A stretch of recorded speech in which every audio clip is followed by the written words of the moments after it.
রে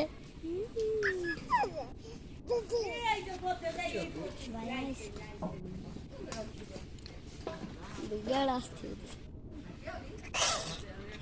ধরো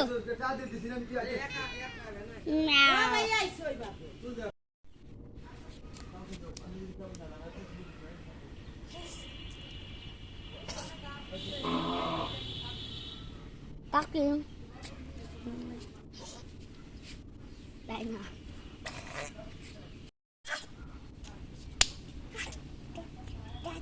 দূর মারছে